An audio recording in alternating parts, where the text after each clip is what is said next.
শোনো দাদা দিদিরা, খরার জন্য বনে পানির অভাব দেখা দিয়েছে, আর দানাও খুব একটা পাওয়া যায় না। এভাবে চলতে থাকলে তো আমরা না খেয়ে মরে যাবো। হ্যাঁ রে টনি, তুই ঠিকই বলেছিস।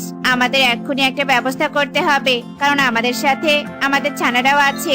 আমরা না হয় কষ্ট করে দু একদিন না খেয়ে থাকতে পারবো, কিন্তু আমাদের ছানারা তো না খেয়ে থাকতে পারবে না। আমার তো ছানাদের নিয়ে খুব চিন্তা হচ্ছে। তোমরা চিন্তা করো না, চলো আমরা সবাই মিলে পাশের বনে যাই। সেখানে আমার মামা আছে। আমার মামা পাশের বনে বেশ বিখ্যাত কৃষক, তিনি নিশ্চয়ই এর একটা সমাধান দিতে পারবে।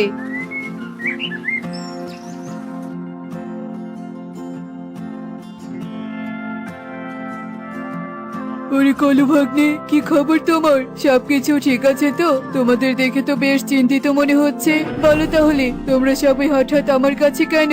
না এসে যে আর উপায় ছিল না মামা। আসলে আমাদের বনে এবার খুব কম বৃষ্টি হয়েছে, মাটি শুকিয়ে গেছে আর খরা দেখা দিয়েছে। তার উপর আবার খাবারও ঠিক মতো পাওয়া যাচ্ছে না। এবার তুমিই বলো মামা, আমরা কি করে খাবারের কষ্ট থেকে বাঁচতে পারি? ভাগ্নে, আমিও তো তোমাদের খাবার দিয়ে সাহায্য করতে পারবো না, কারণ আমার জমা করা খাবারই প্রায় শেষ। তবে আমি তোমাদের একটা উপায় বলে দিতে পারি, যার মাধ্যমে তোমাদের খাবারের অভাব দূর হবে। তবে এর জন্য তোমাদের অনেক পরিশ্রম করতে হবে।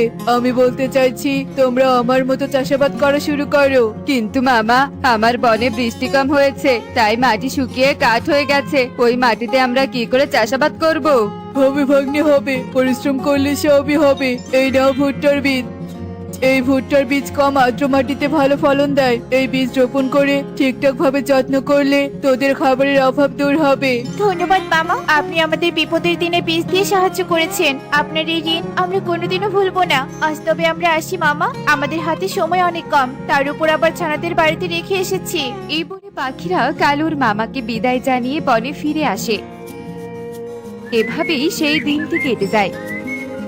পরের দিন সকালে আবারও পাখিরা খেতে আসে। শোনো তোমরা, চাষাবাদের জন্য আমাদের জমি প্রস্তুত করতে হবে। তোমরা জমি চাষ করতে থাকো, আমি বাড়ি থেকে বীজ নিয়ে আসি।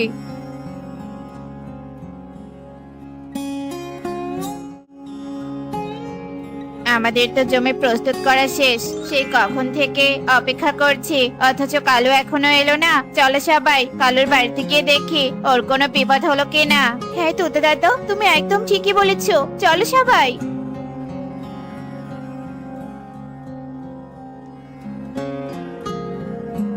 আরে কালু আর কাকুলি ওদের জমির মাটি খুঁড়ছে কেন?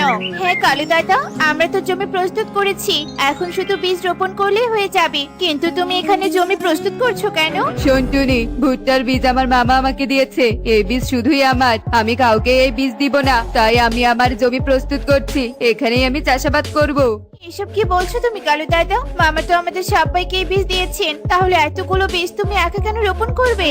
হ্যাঁ, মামা এই বীজ আমাদের দিয়েছিলেন। হ্যাঁ হ্যাঁ দিয়েছিল, তাতে কি হয়েছে? এখন ওই বীজ আমার, আমি ওই বীজ কাউকেই দিব না। তোমরা সবাই এখান থেকে ভাগো, বিরক্ত করো না তো। চল টনি, এই কালুর সাথে তর্ক না করে আমরা এখান থেকে চলে যাই।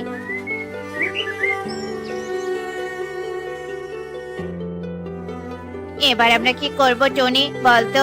আমাদের যেই সমস্যা ছিল সেই সমস্যা তো রয়েই গেল, আমরা আবারও খাবারের অভাবে পড়ে গেলাম। চলো আমরা মানুষের গ্রামে যাই, সেখানে কৃষকের বউ আছে, সে আমার বেশ ভালো বন্ধু। তার থেকে ফসলের বীজ নিয়ে আসলে আমাদের আর চিন্তা থাকবে না। জমি তো প্রস্তুত আছেই, এবার শুধু বীজ রোপণ করার পালা। এরপর টুনির কথা মতো পাখিরা কৃষকের বাড়িতে যায়। রূপা, তুমি আমাদের সাহায্য করো। এবার বীজ না পেলে আমরা না খেতে পেরে যাব। কালু দাদার কাছে বীজ থাকা সত্ত্বেও কালু দাদা আমাদের বীজ দেয়নি, সে একাই সব বীজ রোপণ করেছে।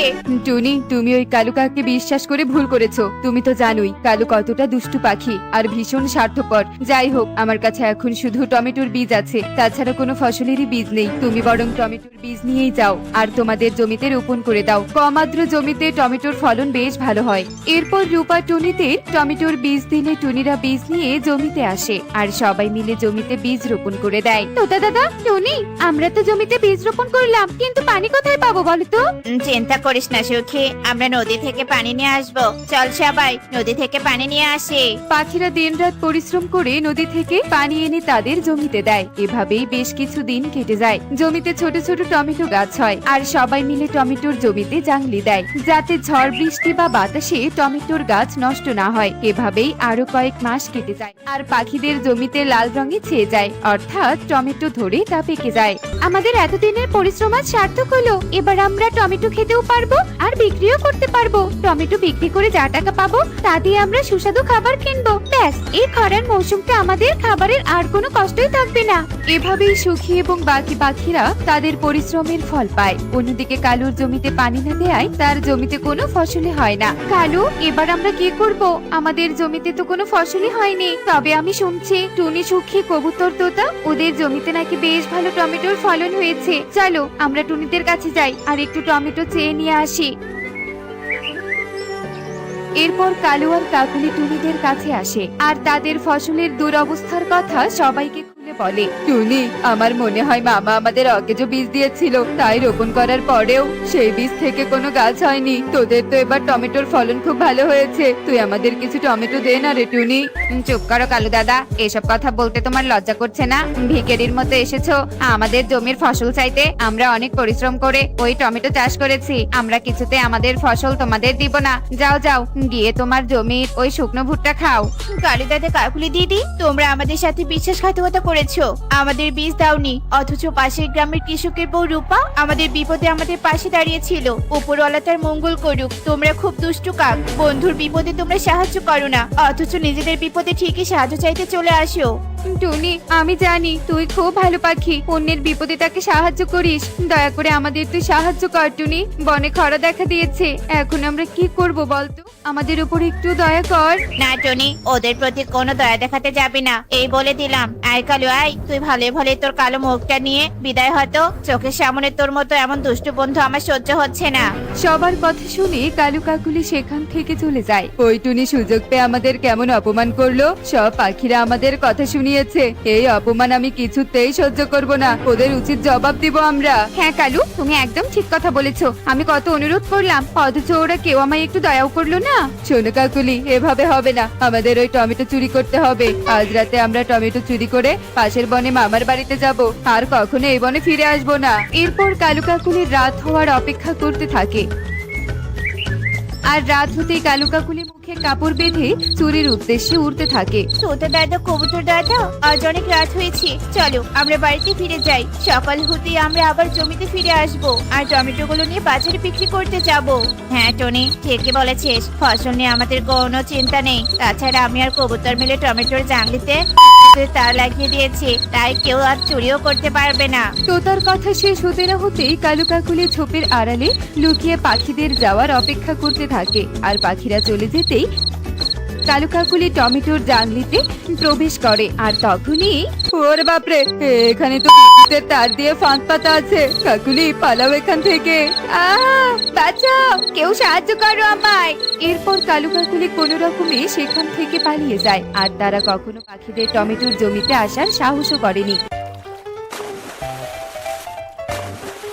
তো বন্ধুরা, এই গল্পটি থেকে আমরা শিখলাম যে আমাদের কখনোই বন্ধুত্বের সাথে বিশ্বাসঘাতকতা করা উচিত নয়, কারণ এতে কখনো নিজের ভালো হয় না। এমনই সব মজার মজার শিক্ষণীয় টুনি পাখির গল্প দেখতে আমাদের সাথেই থেকো। আর গল্পটি কেমন হয়েছে তা কমেন্টে জানাতে ভুলো না কিন্তু। Bye bye.